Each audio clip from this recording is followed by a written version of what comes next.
Alrighty. What's up, everybody? Happy Sunday to all of you.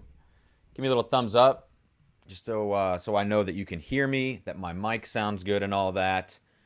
I think we're all dialed in here, though. So yeah, just let me know. See, we got a couple of people in here already, maybe 11 in the house at this point, and a couple of people in the chat to say hello to. Let's see here. Got Lone Wanderer 360 in the house, so we meet again.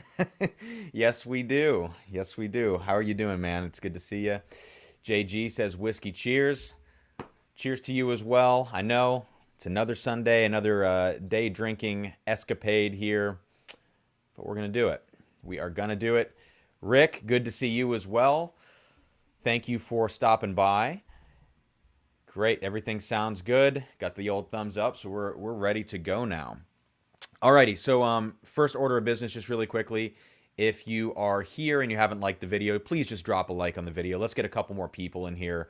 Typically on Sundays, we have about 20 to 30 people hanging out at any given time. Usually, as you would expect, less than Thursday nights.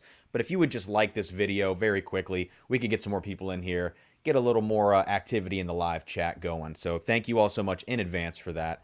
You are awesome. Keith Schmidt in the house, bourbon drinker here. More interested in seeing you drinking that cigar blend. Which batch is it? You talking about the Joseph Magnus? I could pull that down and have a little sip today. I would not be offended by that. Let me grab it real quick, if that's what you're referring to.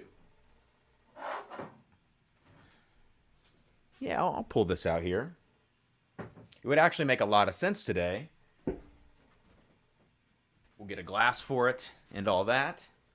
Also, yeah, I am wearing a kind of ridiculous shirt here, or sweater.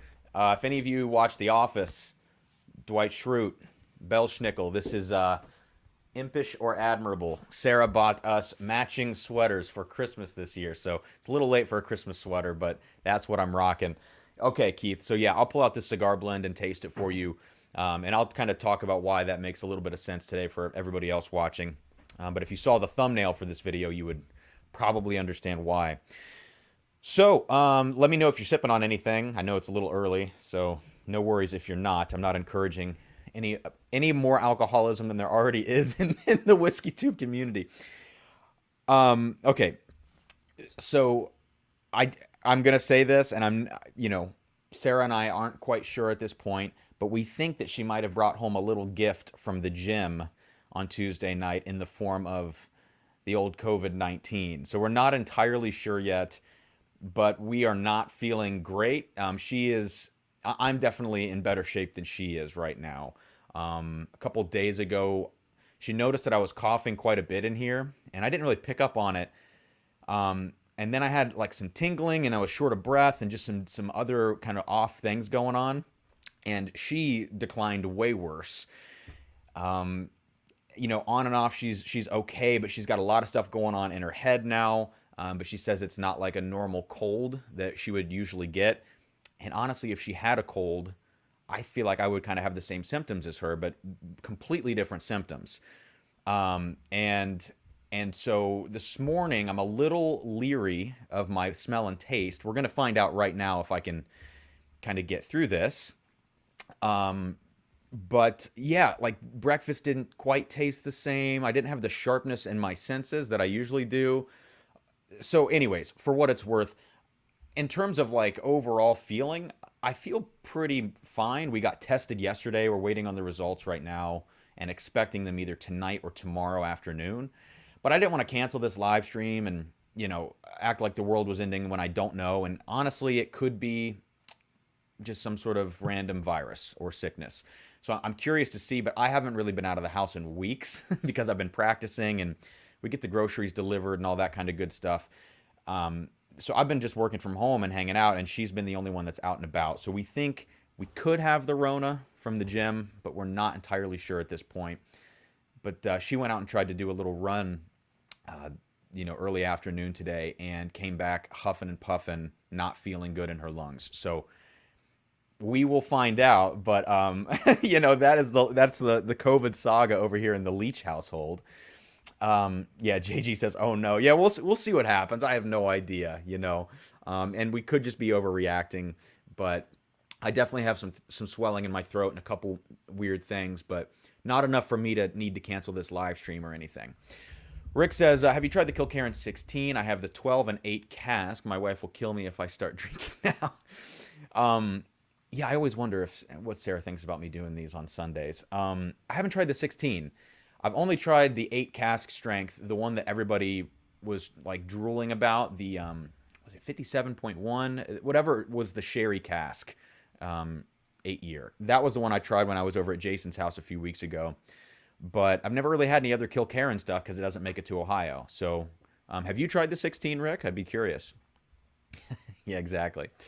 Yeah, so I do take a multivitamin. I take 5,000 IUs of vitamin D a day. I'm not supplementing C and zinc, but maybe I should start at this point.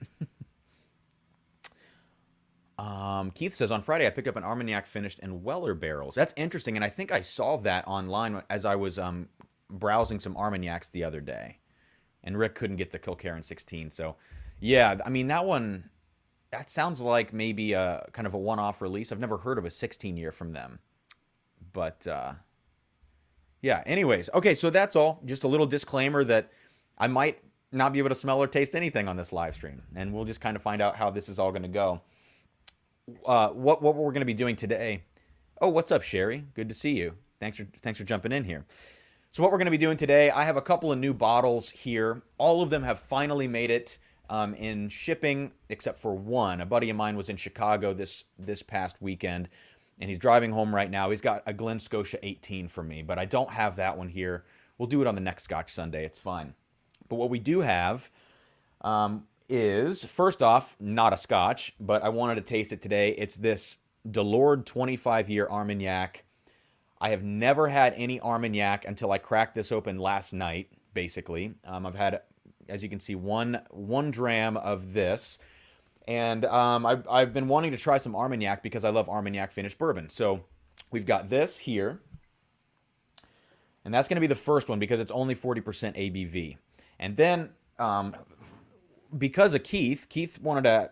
He asked about the Cigar Blend. So you know what, Keith? I'll have a little bit of a sip here of the Cigar Blend after that because we'll go from Armagnac to Armagnac finished bourbon.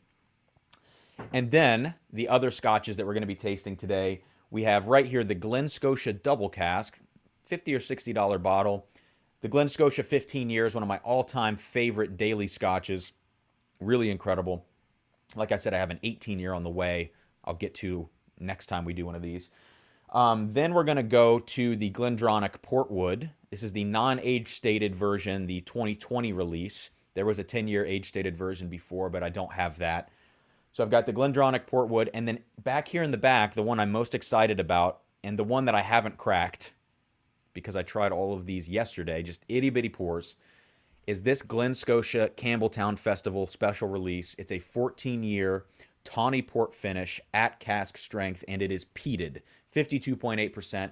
I cannot wait to break this seal at the end of this live stream. I'm freaking excited for this. So basically the progression today will be Armagnac, Armagnac finished bourbon for Keith, and then we'll go to Glen Scotia Double Cask, then we'll go into port finished land with Glendronach Portwood, and finally Glen Scotia Tawny Port finished from the Campbelltown Festival. So that is the dealio. Let's see what we got in the chat here. It's new. I'll buy it tomorrow and let you know. Hey, Rick, why don't you buy two, man? Let me know how much the shipping is. No, I'm just kidding. I really need to get some more Kilkerran stuff going on. Lone Wander says, find a clinic that does IV vitamin C infusions. The high dose can almost knock anything out. Yeah, I've heard about this. I would imagine it's pretty expensive, so I should look into that. Yeah, and cheers to you, Sherry. Thanks for jumping in here. All right, so let's go ahead and get started. I actually have already poured this first dram, which is my Delord 25-year Armagnac. And I'm going to go ahead and pour the Joseph Magnus Cigar Blend so I can smell them side by side and just kind of get a feel for, how these things compare.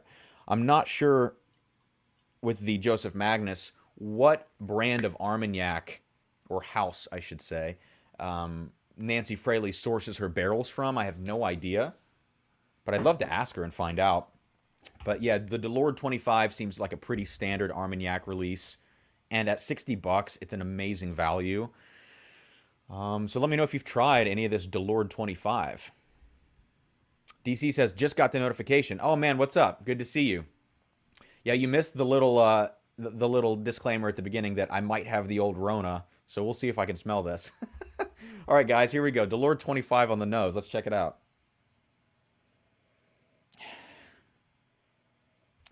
All right, let's go to Joseph Magnus next. All right, I definitely have some of my smell for sure still. Absolutely. It's a little bit faint and in the background, but Bubble Bath says, I think she mentioned where the cask came from. I'll need to check that out. I tuned in for some of that, but I was driving back from Indiana that day, so I might not have been listening carefully enough. All right, so the Delord 25 on the nose here. Again, keeping in mind that I might miss a few little tasting notes here and there. This is one of these things. It's really surprising me. So I don't know if any of you have ever had any old Weller 12 bottlings pre 2016, where we had like the older squat bottles. Even like the raised wheat stuff from the early 2010s. This actually has a nose that's similar to that. In a weird way. It's similar to that old wheated bourbon funk from those older Weller 12s. Like there's a ton of caramelized orange, like really dark caramelized orange flavors in here. Lots of clove. Like that's the number one thing that stands out in terms of spices would be clove. And some cinnamon bark, but the clove is really strong. Yeah. Caramelized orange, raisins, clove, cinnamon bark. Some really nice oak qualities in here. Yeah, just a really amazing nose. And, I know that Armagnac is made from grapes. It has, no corn or anything like that in it. But for me, I thought it might be sickly sweet, having never tried Armagnac. This stuff is really, it smells great. It's got a nose that, as a bourbon drinker, I can totally get into and appreciate. And it doesn't take a lot of time for me to acclimate to this. I'm not freaked out by it at all. So that's really, really great. All right, and then here we have the Cigar Blend. And the Cigar Blend, Keith, is, I believe this is batch 24. Yeah, batch 24. And I'm trying it out of this new glass that I've got here, which to me right now is not seeming like it's the best glass for bourbon, to be honest. But for Scotch and Armagnac, I've tried these new glasses, and they're probably the favorite ones that I have at this point. So I'm really stoked about that. The bourbon gets a little bit alcohol forward in these glasses. Yeah, so I'll come back to the Cigar Blend. Let's start off, let's get a taste of the Armagnac and see if I can actually taste anything.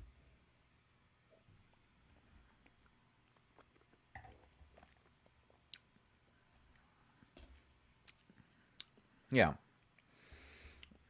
So okay. Yeah, it's almost like, and if I get to the point where I literally can't taste anything, I'll cut the stream so I don't bore you guys. I do apologize. At the front of the palate, could just be the Armagnac, but it seems just like my taste buds are a little bit flat, and it takes an extra second or two for things to kind of develop on my palate enough for me to recognize anything, if that makes sense. It's very strange. All right. Let me get acclimated here. Come back to it.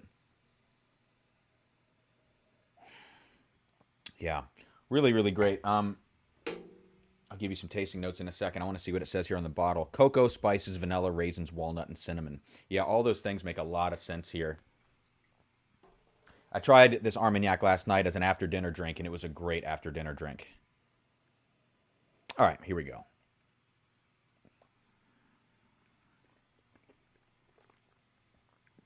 Really silky smooth mouthfeel.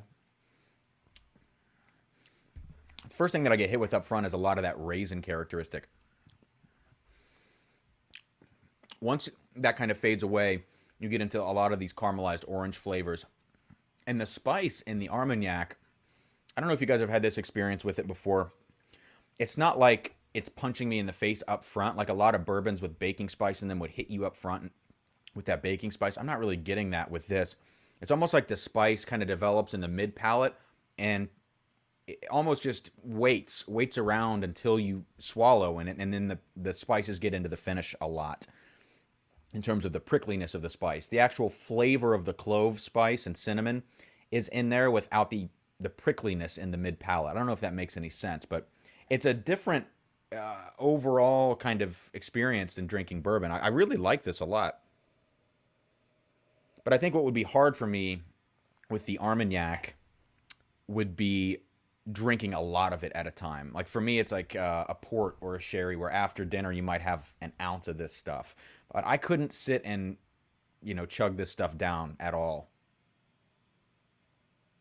Yeah, definitely still muted on the nose, and hopefully some of these scotches will wake my nose up a little bit. But and if I end up not having COVID-19, then I'm going to feel like a real dunce letting myself get in my head like this.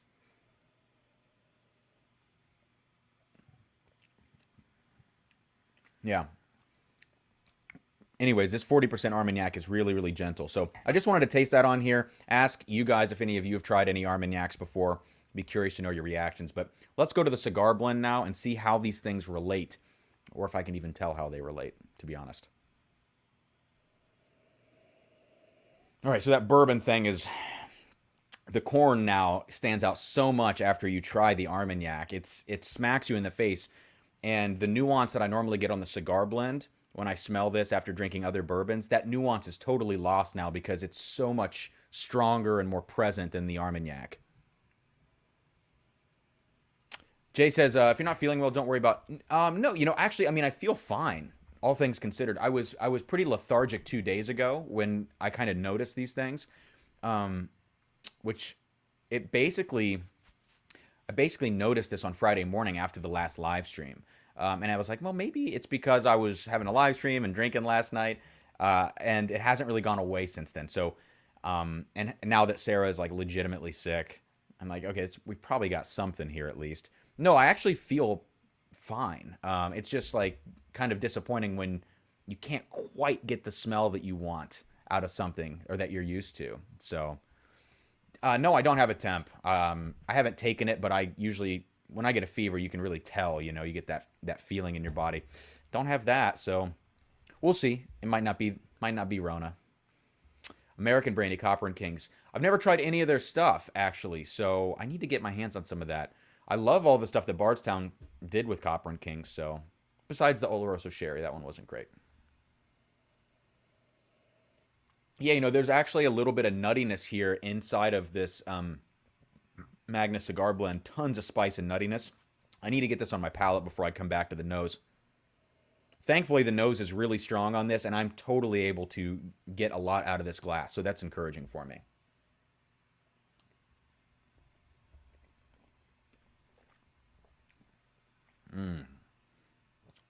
Yeah. Wow. Keith, man, I tell you what. Like I said, batch 24 of Cigar Blend. This stuff is just incredible. Oh my God.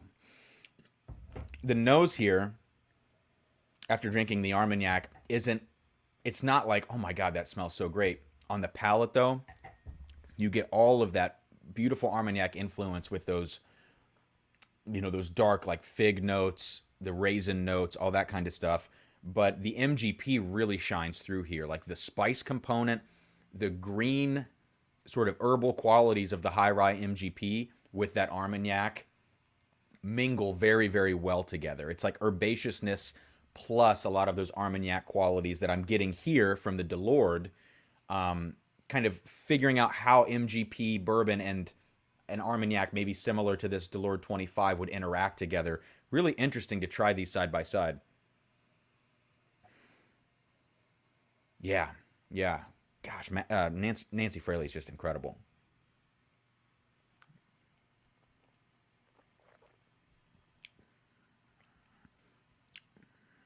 There's dark cherry notes on here too, on the Magnus Cigar Blend. All those, like I said, fig plum, grape, raisin type notes. Dark cherry, tons and tons of funky warehouse sour oak qualities in here. Leather. What else was I thinking? Oh yeah, and all that MGP high rye herbaceousness. Great. So that's that, Keith. I hope that tells you a little bit about this. Batch 24, I think, is the Fruit Bomb batch. I'd have to look that up again. But it is 124 proof, I believe. Yep. And just incredible. So, yeah. Keith says, I have batch 24 too. Oh, man, that's awesome. Yeah. This is a great one, and it's the only one I've ever had, so I can't speak much more to it, but... Chateau de la Botte. I haven't tried Armagnac, but Total Wine does carry... whenever I see Chateau de la Botte, I always think you're talking about the Bardstown finish, and I'm like, oh my god. No, there's none of those are on the shelf anymore, but... yeah, I haven't tried any Chateau de la Botte, but I feel like Delord 25, people say, is kind of like that first staple Armagnac that you should try. Low proof, unfortunately, but 25 years for 60 or 70 bucks. Like, that's crazy. You know, we would pay we would pay thousands of dollars for that in bourbon land. So, for what it's worth. Okay, anyways, Armagnac, I'm a fan. The next one that I buy is going to be a cask strength vintage, probably looking at something around the 40-year mark. You know, I've seen a couple of the houses that make Armagnac that Nancy's talked about on some of these forums that I've seen her on, these random bourbon forum, you know, message boards. And she gives some really good advice. I found it on Google at one point. But I'm trying to find maybe something that's like 120 bucks. Not going to break the bank necessarily, but more around that 35, 40-year age at cask strength. I think that's going to be the next Armagnac purchase, because while I really enjoy this, and I'm going to love it after dinner, it's not like wowing me. It's just really freaking good. So, all right. Let's get to the actual point of today, which is Scotch Sunday now. And let's go ahead and kick this off with Glen Scotia Double Cask. I had one tiny little neck pour yesterday of this stuff. I'm feeling better about my palate right now, which is nice. I was really scared. Like, after breakfast, I thought, oh my God, I am on a downhill spiral. Here comes the COVID. And now I'm feeling much better about it. So that's great. Yeah, this is exactly how I feel. Like, I'm going to probably snag a couple of them. But now that I have the Delored, I'm going to try to understand it a little bit more on my palate and everything. Learn more about it. But once I buy my second one, it's going to snowball. So I'm going to wait to buy that second Armagnac for as long as I can possibly hold out. Hey, Richie, happy Sunday, man. Good to see you. Cheers to you. Good to see you. Thank you for stopping in. Okay, Glen Scotia Double Cask. Let's see what we've got here. So, 46% ABV.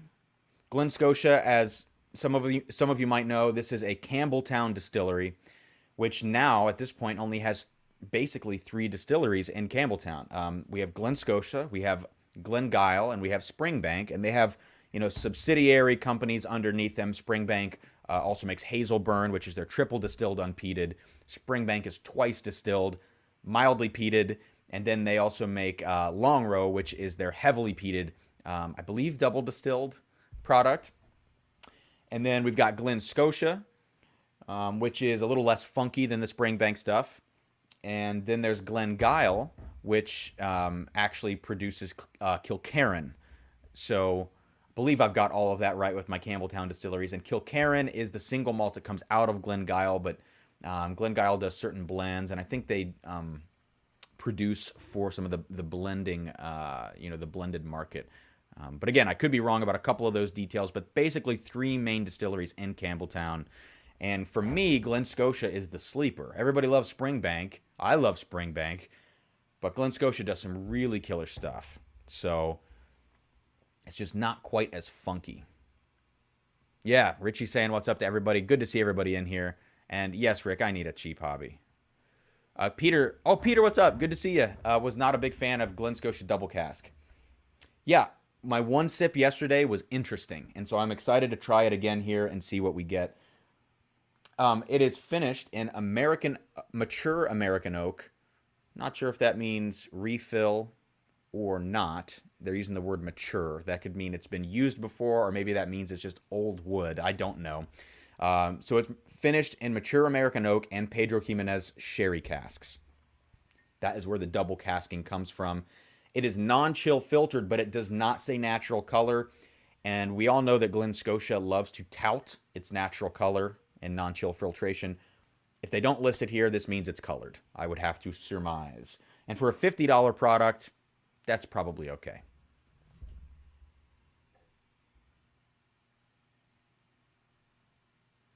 Richie says the Victoriana is a great Glen Scotia. This is the only one, Richie, that I do not own after my 18 year gets here later this evening. So, yeah.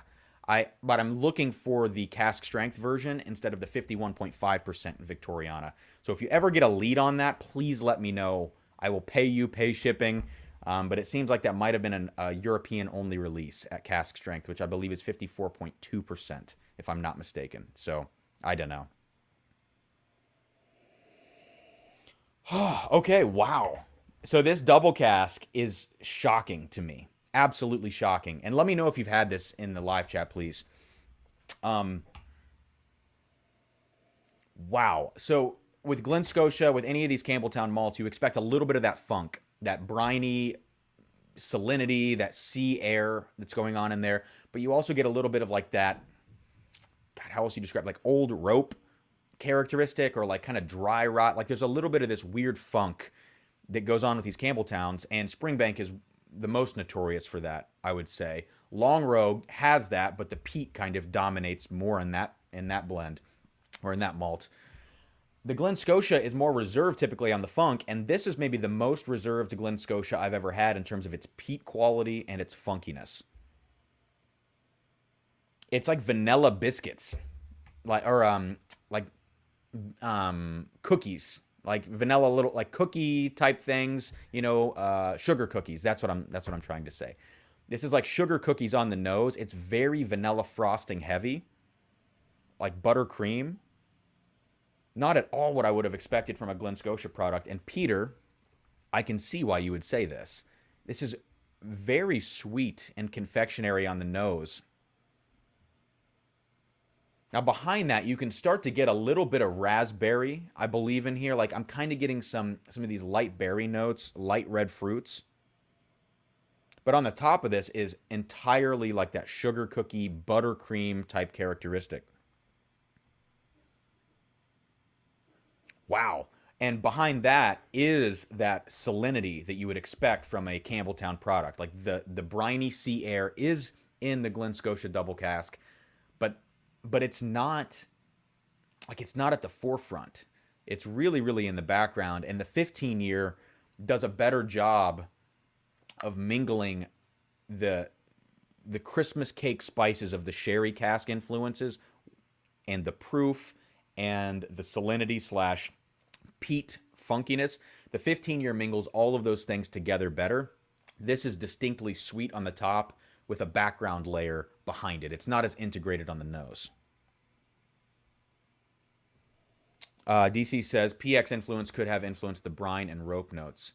Yeah, and I would say, DC, I'm the least familiar with PX sherry casking. I don't have any like single PX punch-in bottles here. I have some single Oloroso cask, but PX is the one for me that's a little bit more confusing because I've never isolated that casking to really identify those flavors. So I can't speak to like what the PX influence could be here, but it's definitely like, I don't know, definitely sweet and buttercream and cakey, white cake, bundt cake. Scotch Down Under, good day, all. Hey, how's it going? Good to see you. 8 hours into our Scotch Sunday stream. Holy shit, 8 hours. That is amazing. Cheers to you. Doing some Glen Scotia Double Cask right now, so that's amazing. 8 hours. I don't think I could last that long. I did 4 hours with Trev the other night, and that was incredible. Peter says Canada had the 54.2 Victoriana. It was only 98 Canadian. Oh my God, that's cheap. Man, if I could find one of those, that would make my life. Because I heard the 51.5 was a little underwhelming. All right, let's try the Victoriana. Let's try the double cask now on the palate. Cheers.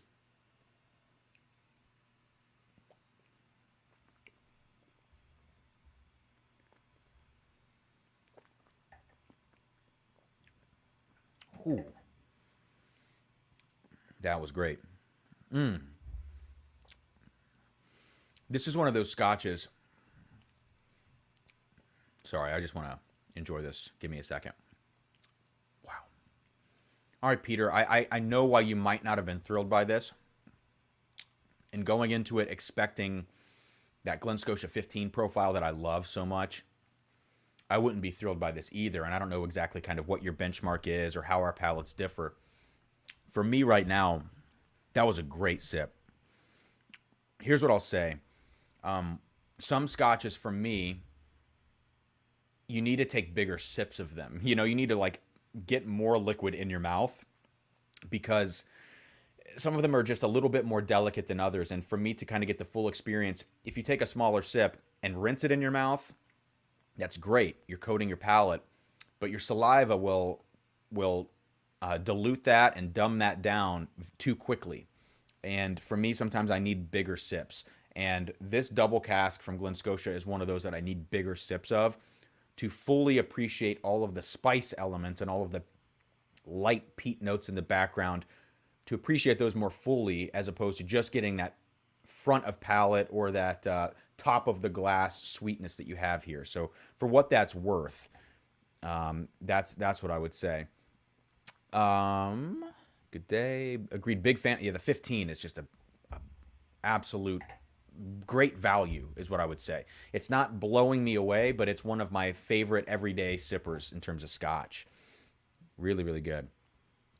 Yeah, and this is what I've heard too, DC, that PX is the sweetest sherry, but I need to, when I look at these things, I like to buy PX sherry if I can. Buy a base spirit that is not aged in PX, and then buy the PX aged version of that spirit and try to compare all three side by sides and understand the full range of the influence. That's the best way for me to develop the palate to understand those certain things. Oh, hell yeah. Great. Gonna have some Glen Scotia 15 now. That's awesome. Yeah, I mean, this is a little bit underwhelming on the nose because it is so sweet and so disjunct and separated in terms of the sweetness versus the other notes. But on the palate, with a really big sip, this is great. I'm gonna try one more.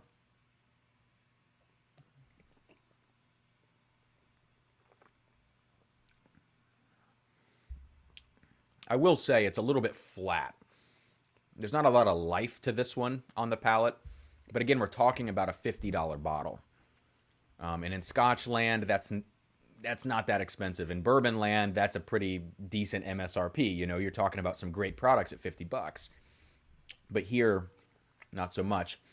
So a little flat on the palate, but I'm definitely getting more of the light peat notes, more of that Campbelltown funk, some sort of Christmas cake cinnamon spiciness. I'm getting more of that on the palate than I did on the nose. The nose was all vanilla, biscuit, sugar cookie type sweetness. But for $50, it's great. For 20 more bucks, you get the Glen Scotia 15. I might go that direction. You know, that might be what I would do. Awesome. Cheers to you. Richie says, is that Delord? Is that a Delord among your Armagnacs? Yes, Richie. This is a Delord 25. This is what I opened the stream with today. I included it with the scotches today just because it's a new bottle that came in the shipment with these. But yeah, pretty solid. And my first Armagnac. Yes, Beth, it is a Delord 25. Yeah, you could rewind the video if you want, but yeah, I did give that a little go at the beginning of the stream. Yeah, so you know, nothing special about the Glen Scotia Double Cask, but a really, really solid single malt. It's like if someone enjoys Glenmorangie profiles, that sort of confectionery sweetness, I think what I would do if they're looking to explore maybe get into a little bit of a funkier single malt or a little bit of a peatier single malt without jumping fully over into like an Ardbeg, Ugadale or something like that, I might tell them to go for the Glen Scotia Double Cask because it's going to retain the confectionery notes that they love from the Glenmorangies or similar single malts and just add a little bit of an extra dimension to that that's not going to offend them, you know? And I think that's an important thing when you're trying to take someone through different scotches. So this will be one that I offer to a lot of guests in scotch tastings in the future. I can really see that. I need to get a Victoriana. I need to get one. But I'm holding out for the 54.2 as my first one. Then I'll go back and snag a 51.5 so I can maybe do a side by side to see how those things differ. But I'm jealous. So jealous. All right, so that's the double cask. Let's talk about value for this. $50. It's a very even value for me. This is not like run out and grab it. It's not going anywhere. But I'm not offended by it at all. I enjoy it quite a bit. Okay, let's move on. Let's get to the Glendronach Portwood now. And like I mentioned at the beginning of the stream, this is the non-age stated version of this. When I ordered it online, it was supposed to be the 10-year, and the picture said it was the 10-year, and it's the non-age stated version. I'm not going to give anybody shit for this, where I ordered it from, because it seemed like a small little liquor store in New Jersey. It is what it is, but yeah, I would love to get a 10-year to be able to do a side-by-side of these. Anyways, it's 46% ABV. Kudos to Glendronach for keeping this at 46% for an NAS, cheaper or lower level product. In terms of the color, I would assume that this has been colored. It didn't come with the presentation box, another unfortunate part of getting it shipped here. I would assume it's been colored, and we don't have non-chill filtered on the label, so it's probably been chill filtered. So, oh, sweet. Whoa, nice. I mean, again, if it's been colored, whatever. A nice sort of like apricot or rosé, it's sort of like hue to this. You can't really tell in the bottle here so much, but in the actual glass as I poured it, it's almost got a little bit of a rosé color going on here, or yeah, like I guess like an apricot or peach type thing. Interesting. So yeah, I mean, I'm not sure if the age statement was lost on this Glendronach Portwood because of the way they blended it, the stock's running out. Of course, sometimes the NAS version could be better because it could be a better blend with a little bit more liveliness or youth from younger malt. Who knows? But the other one was a 3-year finishing in port pipes, I believe.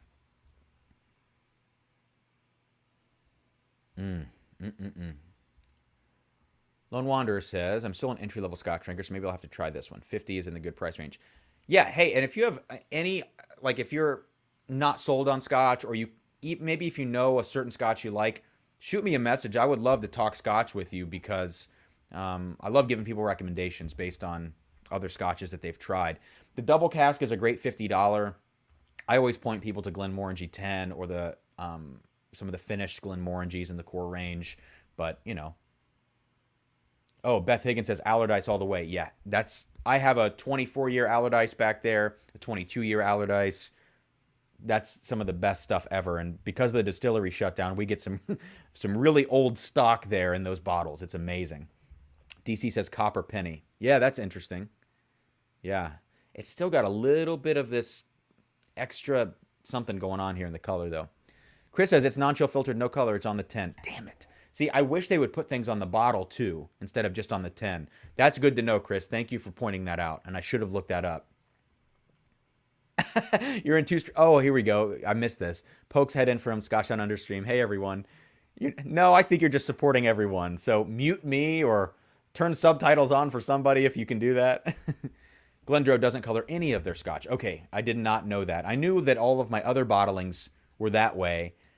And this one, I'm glad to know that's natural color because that's a very unique, very nice color there.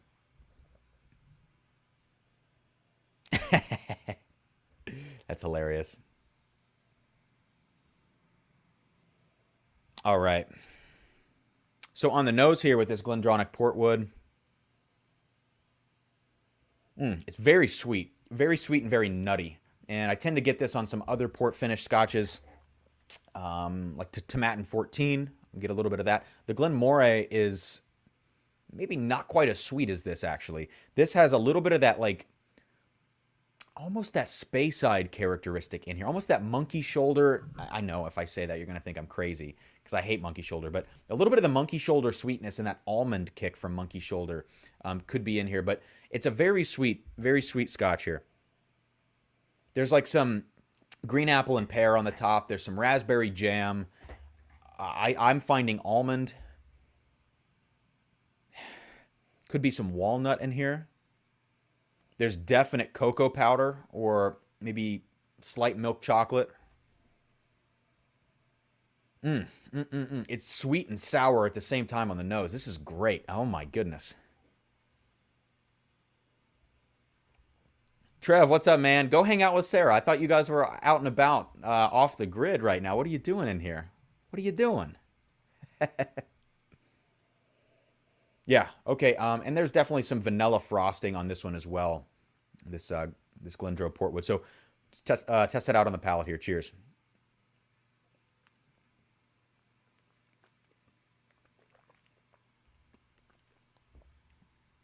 Mmm. Mmm. Yeah, it's so fruity.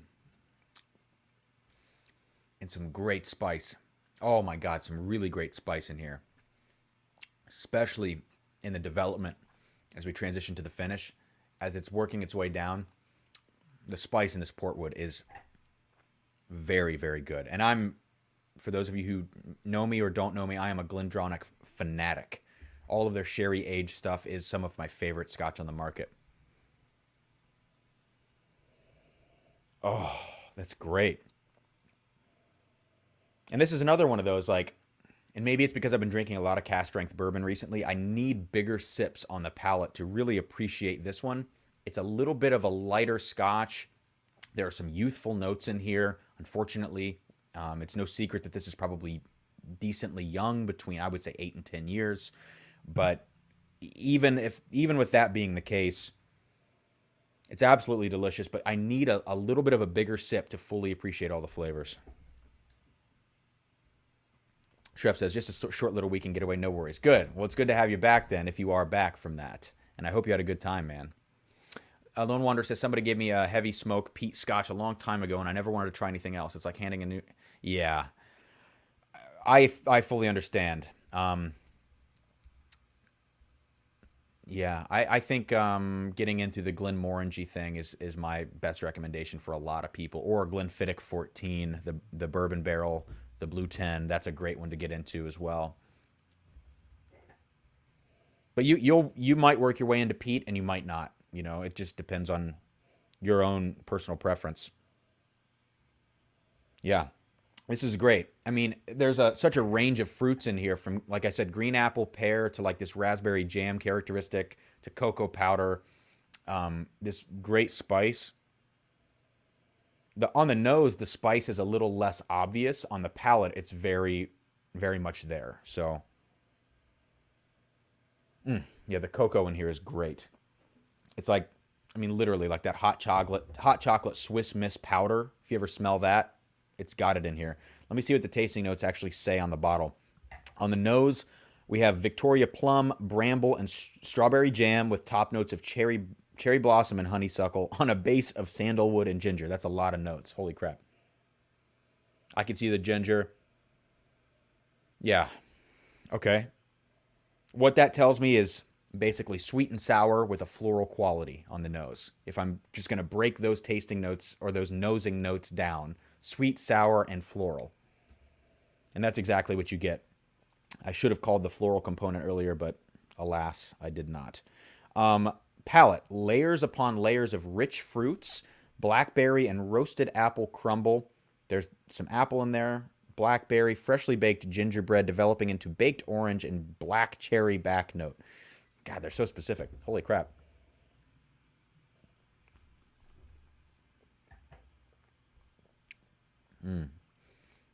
Yeah, like I said, it's really, really fruity. Some really great citrus sourness type notes in here. I would venture to say there's some pineapple. In the finish, it says savor orange peel, sultana, and cherry cake lingering into the richly fruity finish. Yeah, absolutely. They didn't really call out any nuttiness on the tasting notes, I don't think.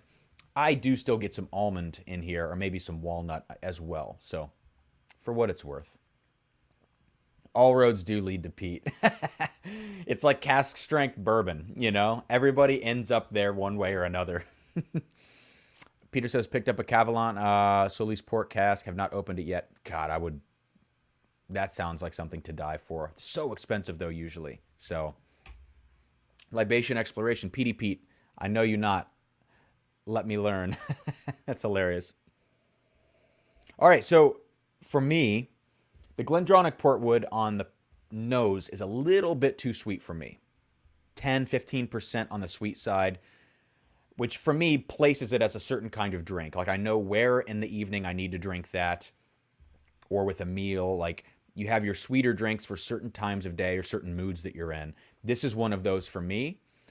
But on the palate, the sweetness really develops so much more. The sourness kicks in a little bit more. It's very balanced all around, and it's a great sip through and through. So the Glendronach Portwood is usually about $90 MSRP.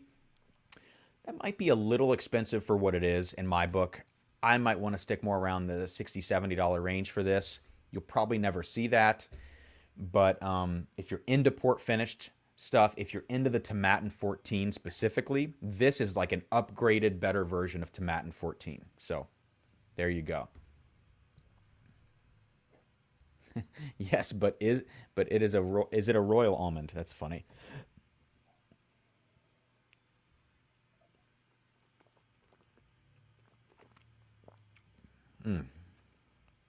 Yeah, I can't wait till Sarah is not sick anymore and gets her taste and smell back, and she can try this because she's really going to enjoy this. She loves the Tomatin 14.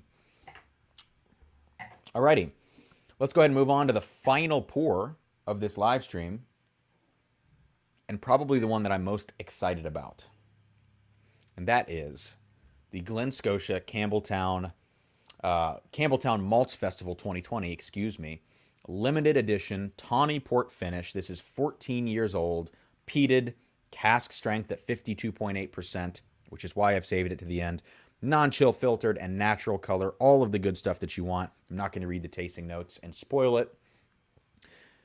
Like I said, first try of this one. I actually have a backup bottle behind me. I'm either going to sell it at cost locally if I don't like this stuff, or keep it for, a bunker backup bottle. So here we've got it. Little cork pop. Oh my goodness. This smells delicious.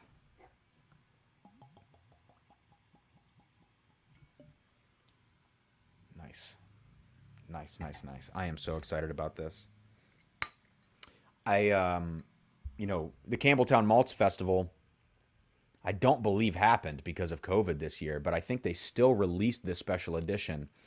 And they might have done something for the festival, but not obviously what they normally would have done. That's one of those festivals that I would love in the future to be able to attend. So, oh my gosh, I can't wait to nose this.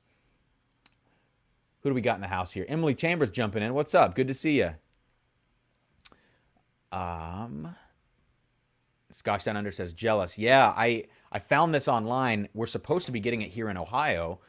It's on the state website, but I've never seen it pop up anywhere. So I don't know if it already dropped or if it just hasn't arrived yet. But when it does arrive, I'm sure it's going to be heavily allocated and hard to find. So I figured I would just order this online and, be safe and grab 2 bottles. So that was the plan here. Whoa. This is a very strange smelling scotch in a very good way. There is a shitload of Campbelltown funk in this one at 52.8%. Oh my gosh, but there's this very strange sweetness on the top of it. Oh, it's almost herbaceous in a way. It's almost like you're walking through some sort of it's not like a forest. It's almost like you're walking through certain types of aromatic or floral bushes. I'm not going to say honeysuckle or this or that because I don't know. I've never, I'm not that specific about my flowers or whatever, but it's very floral and sweet on the top in a way that is much more green, much more earthy and nature-like than say a Glenmorangie floral quality, you know? Wow. There's some baked pie crust, toasty bread notes in here. There is a little bit of green apple type notes. Oh my God. But the peat is very strong as compared to any of the other Glen Scotia offerings that I've had. And this one on the front specifically says peated. And I don't believe any of the other Glen Scotia offerings are specifically announcing that they are peated. It's just sort of in the background. So, wow. Wow. Yeah, I'm going to taste this on the palate.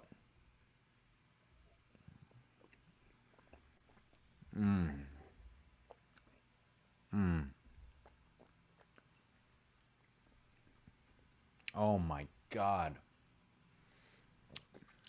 Humongous mouthfeel. Like,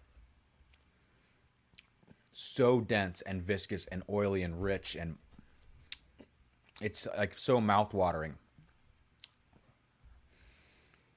I couldn't tell you. I couldn't tell you by smelling and tasting this that this was a tawny port finish, and I like it in this case.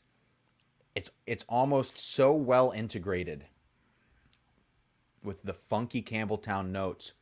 There's some campfire smoke, some ashiness in here from the peat. Tons and tons of salinity. It almost resembles a Springbank more than it does a Glen Scotia. Yeah. I would never know that this was a tawny port finish, but what I think is happening here is that the tawny port is keeping everything in check. Like, it's not allowing the peat to take over. It's not allowing the funk to take over. It's keeping everything together. And I've got to assume that the port finish is what is adding that floral quality to this, which is so interesting. Holy shit. This is amazing. Yeah, Jay, the second bottle's a keeper. This might be one of my top scotches that I own. I mean, of course, it can't hold anything to like a 24-year Glendronach. Yeah, those are just different animals entirely. But in terms of like comparing this to a Springbank 15, this might win out over a Springbank 15. It's just different. I mean, the Springbank 15 has a little more barley sugar sweetness going on in it, and this one doesn't have that. This is very much, it's almost like a rye. There's almost a rye quality in here with the green herbaceousness. That's what I would say. It's almost like some sort of peated single malt scotch with a rye characteristic. And this additional, pie crust sweetness in there that's kind of keeping everything together. Wow. Lone Wanderer says, do you like or will you review some Japanese whiskey? I got a Toki last week and it's not super exciting. I've never had any Japanese whiskey. For me, it's sort of the same thing like Armagnac was for me for a long time until right now. I've never tried it because I know that I'm going to go down a rabbit hole with it. And Japanese whiskey and Irish whiskey are kind of next up. I've tried a few Irish whiskeys here and there, but I'm just not going to get into it yet. And maybe that makes me a bad reviewer or an immature reviewer in terms of my palate because I've never tried them. I don't think so. I think everything is developed enough, but I just can't speak to the nuance, the distillery characteristic, or the style of Irish whiskey necessarily. But I think I could learn that more quickly now that I've developed my palate in other ways. So I don't know, but no, I haven't tried any of it. I would love to maybe find some samples first and just kind of get a feel for it overall without committing to buying bottles first. Dustin says, be you admirable or impish, all who travel the Scotch path end up on the Isla of Peat. That's hilarious. Yep, calling out the old Belschnickel Dwight Schrute shirt here. Yeah, hanging out on this lazy Sunday. Let's see. Emily says, hey, Scotch Down Under, thanks for promoting Cheech, Whiskey Explorer. Does Cheech have a channel now? Is that what that is? I had no idea. Yeah, this is an incredible Scotch. And this is the neck pour. I literally just cracked this open. And the sweetness is now coming to the surface. Now that it's sitting out for a bit, let me just whip it around here a bit. Oh my God. If you guys can find this Tawny Port finish, Glen Scotia, you have to buy. I think this was $100 a bottle. You have to buy it. This is freaking amazing. If you don't like peat, maybe avoid, or just buy it now, learn to like peat, and in 6 months, open the bottle. This is phenomenal. Let me check out the tasting notes on the back now. So I mentioned that there's like some, what would you call it? Like bramble? I don't know. There's some sort of herbaceous note in here. Floralness, pie crust, light green, like sharpness of a green apple. Lots of good peat and funk. There's a chocolate note in here too. That's got to be that port finish. This one is more distinctly milk chocolate than cocoa powder. I know that sounds stupid maybe for bourbon drinkers to identify things that closely, but it's real. Like this one is more milk chocolate. The Glendronach Portwood is more cocoa powder. I'm actually happy because my nose is still working. So maybe I don't have the old COVID. I have no idea. Yeah, let's see what it says here. Blackberry, floral notes, and ocean spray on the nose. There we go. The palate has a wonderful silky mouthfeel and flavors of crisp green apple, peach syrup, and vanilla with a honey sweetness. Okay, the vanilla and honey sweetness I should have called out. That makes a lot of sense. There is a gentle peat smoke with blackcurrant, raspberry, and clove spice notes in the finish. Spot on. Spot on. And I promise you, I did not read those tasting notes before I did this. Beautiful.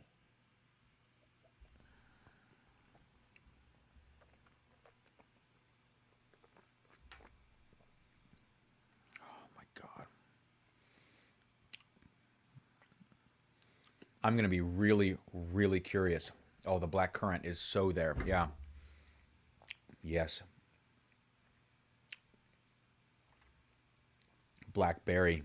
The clove is more obvious now. Now that I'm reading it on here, I can understand the clove. I should have maybe picked up on that a bit more.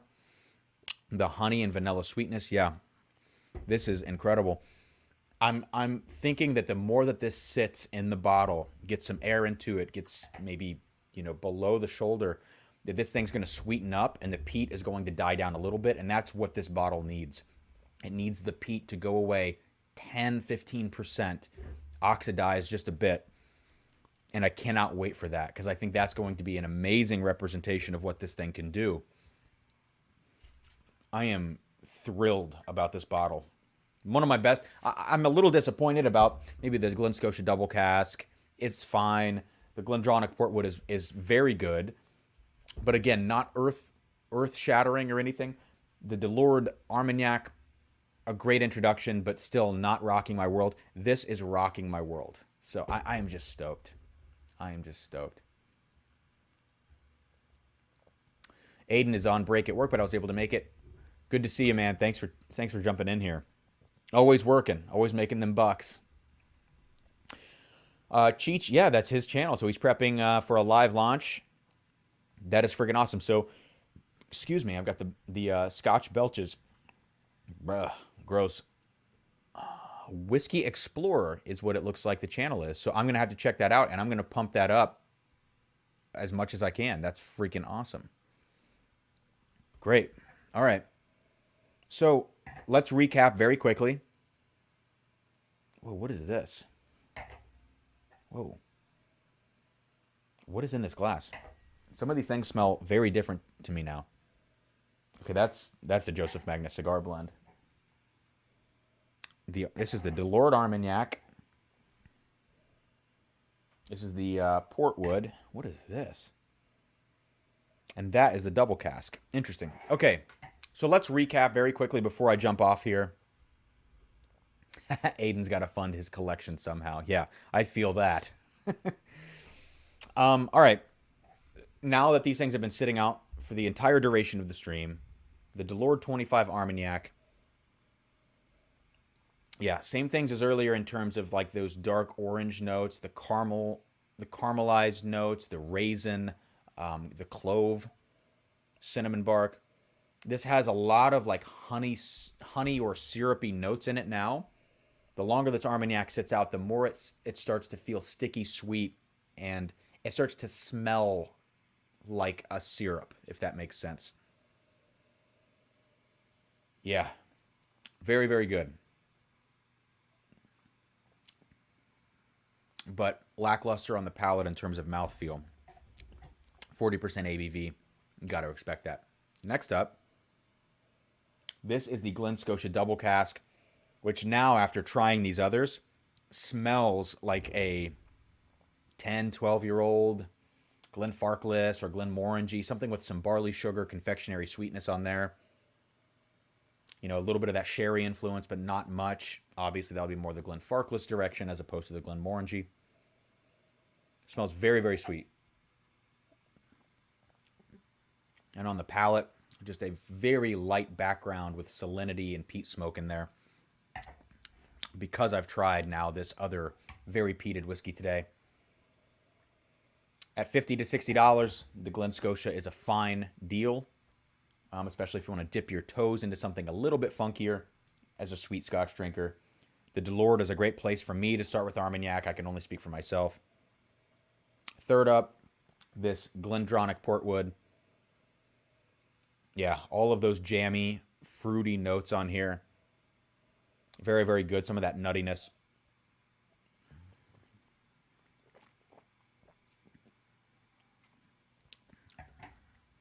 That's a fruit bomb. The more it's sat out, the more the fruitiness has come out of the glass. The nuttiness has subsided. It gets a little bit more balanced. And I think, again, a little bit of air in this bottle is going to do it some good as well. I think the Glen Scotia Double Cask is fine as it is. It's probably only going to get sweeter as we drink it down and as it oxidizes. And finally, the very floral, very peated Glen Scotia 14-year Tawny Port release. Just spectacular. Milk chocolate, floral, light green apple fruits, those sweeter honey notes,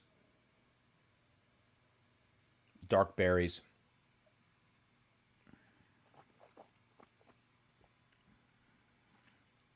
An incredible mouthfeel. So that's that. $100, must buy. $80, $90. If you see it at that price and you like port finish, buy. Glen Scotia, $50 could be a pass for you unless you're looking to get into peated Scotch through a very easy gateway. Go here, especially if you like sweeter stuff. And the Delored Armagnac. This is a great introductory Armagnac for all of us. So that's all I've got. That's all I've got. All right. DC says, I just looked at Whiskey Explorer and there isn't anybody named Cheech on there. Oh. Maybe he hasn't launched the channel yet then. Chris says, hey everyone, sorry I'm late, Cameron. Dude, no worries. What's up? Your freaking shelves look amazing.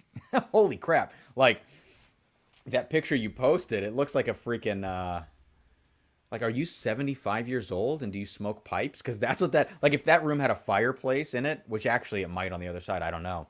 If it had a fireplace in there, some really, dusty antique lamps and books, dude, you would be 75 years old. Like, that is an amazing looking room. Emily's not a mod, so she can't link here. I didn't know that was a thing. Emily, we're going to have to fix that. Rick says, checking back in, wife came home with a to-do list. That's funny. Yes, Lone Wanderer, exactly. Oh, it's Whiskey Encore. Oh, not Explorer, Whiskey Encore. That's cool because, okay, Cheech as a musician, that makes a lot more sense. Whiskey Encore. Okay. Richie says, great live, Cameron. Thanks, man. Appreciate it. There we go. Yeah, Emily, let me mod you up here. There we go. So if you want to drop that link, go ahead and drop that link if that link does exist. I'm 75 and can't read. Thanks for the compliments. No, that's not what I meant. You know what I meant. No, like when I drink Aberfeldy 21, I always like, okay, when I drink Aberfeldy 21, it tastes like that room looks, that sounds very much like synesthesia, or like I just have done acid and like my senses are all crossed over in my brain now or something. But for real, like Aberfeldy 21 tastes like that room would look if it had a fireplace and you were 70 years old smoking a pipe in that leather chair that you have in there. So there you go. I cannot believe you're 8.5 hours into a stream. That is hilarious and amazing. Guys, I'm telling you, this is phenomenal. And I'm not trying to make anybody jealous. Here, let me hold it up to the camera. Let's see if it'll focus. Get my face out of the way. There we go. That is freaking amazing. Gotta get one of these if you like Scotch. Goodness gracious.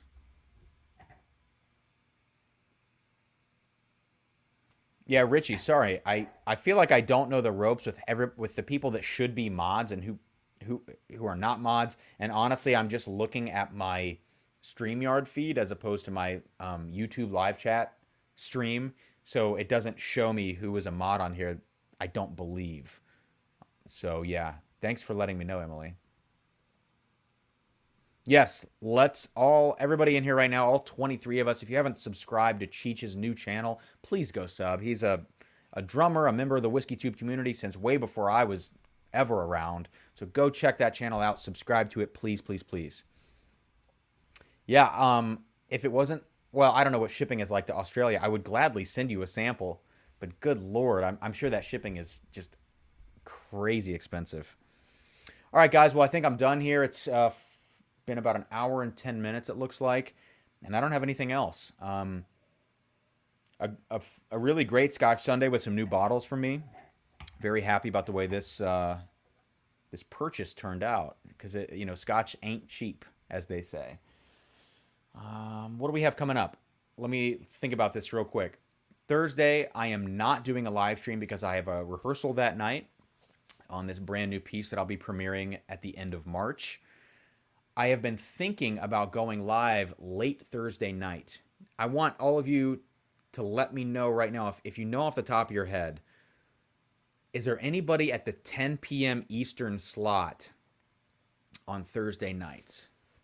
I know that Drew P goes live. I feel like we have probably different audiences and it's okay to overlap. I know Ed and Rotgut goes live at 9 Eastern. I usually do 8. I don't know when Clifton goes live on Thursday, if that's at 9 or 10 Eastern. If Clifton is at 10 Eastern, I will not go live. But I know I'll be home and I could do a live stream by 10 p.m. Eastern on Thursday. So I'm curious. Yeah, someone just said Bourbon Bites. Yeah.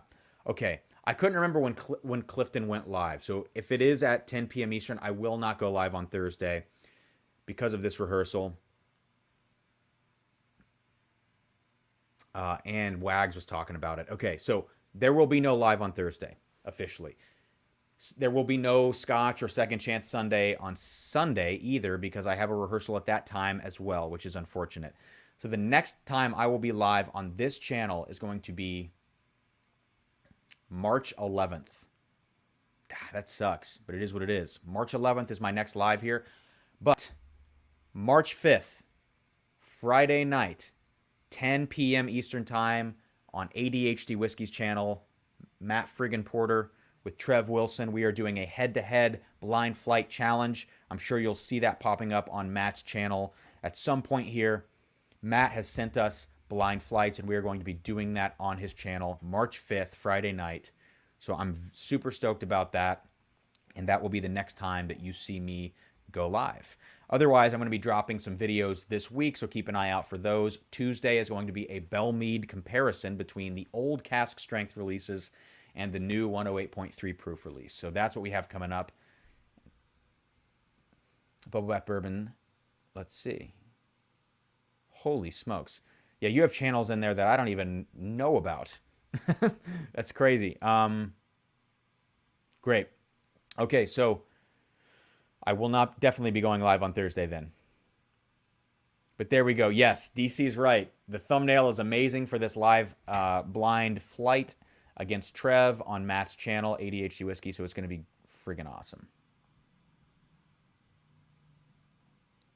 Emily, I'm looking forward to doing this.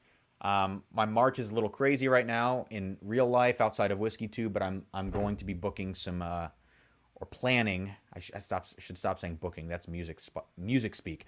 I'm going to be planning some new things as soon as I possibly can, and Clifton is on the top of my list. So is Stanley Wagner Jr., Wags, and a couple of other people. So, all right, guys, I'm out of here. Thank you so much. I'm going to end my live stream with this beautiful Glen Scotia bottling. Cheers. Go over to Scotch Down Under. Hour 8.5 of a live stream. Amazing. Go check it out. That's the after party. Cheers to all of you.